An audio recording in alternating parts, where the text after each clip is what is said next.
Thank you, Justin. And as he just reported, Hurricane Irma models are all over the place. Still, though, residents here are getting prepared. SNN Samantha Sonner joins us live with more. Samantha, tell us a little bit more. Yeah, thanks, Nicole. As we reach the peak of hurricane season, the potential of this hurricane is reminding us it's never too early to be prepared. This Labor Day, we're checking hurricane supplies off shopping lists. One of them obviously is emergency flashlights and things like that. Plenty of food to get that's non-perishable, and of course a weather alert radio. Lowe's assistant store manager and hurricane response team member Brian Lewis says he's glad to see shoppers taking hurricane preparation seriously. It's too early to tell.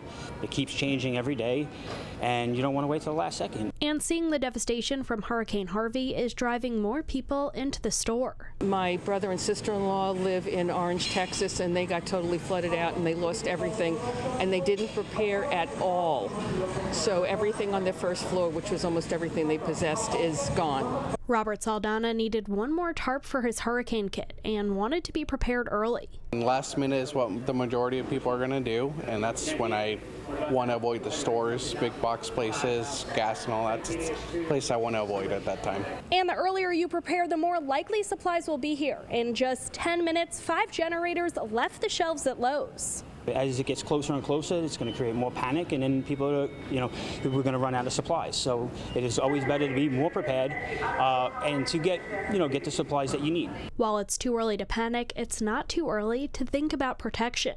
You don't want to lose your life, and you don't want to lose all your possessions, and being prepared is the best way to do that. At the end of the day, it's my responsibility to protect my family.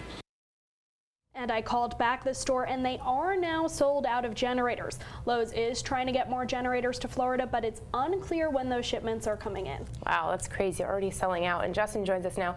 Justin, as you mentioned before, we don't know, though, where this storm is actually headed, but still a good idea to, of course, always be prepared. Yes, the exact track still has to be determined. We have our computer models. Some are more reliable than others, and the two that we heavily rely on are coming into agreement for a potential landfall somewhere here in the state of Florida or just off of the coast of the east coast of our state. So the bottom line with all this, we need to think about our hurricane preparation now. Should we have to put it into action, you'll have everything in place.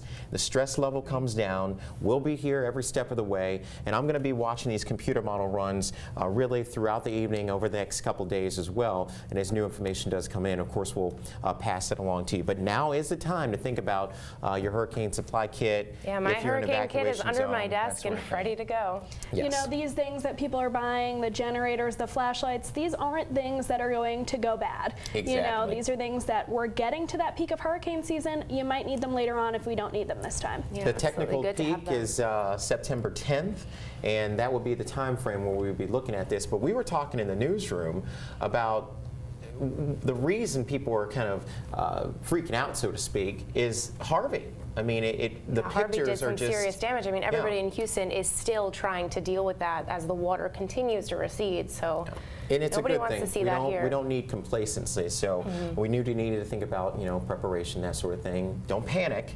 But we certainly do need to now, be even prepared. if the storm does hit the East Coast, will we still kind of feel it over here? Absolutely would have effects here. It's just too large of a storm not to feel something here. It would be very different from a direct impact, but yeah, it is concerning, and we'll be working out the details on the exact track coming up. Right, absolutely. All right. Thank you, Justin. Samantha, thank you for that report as well.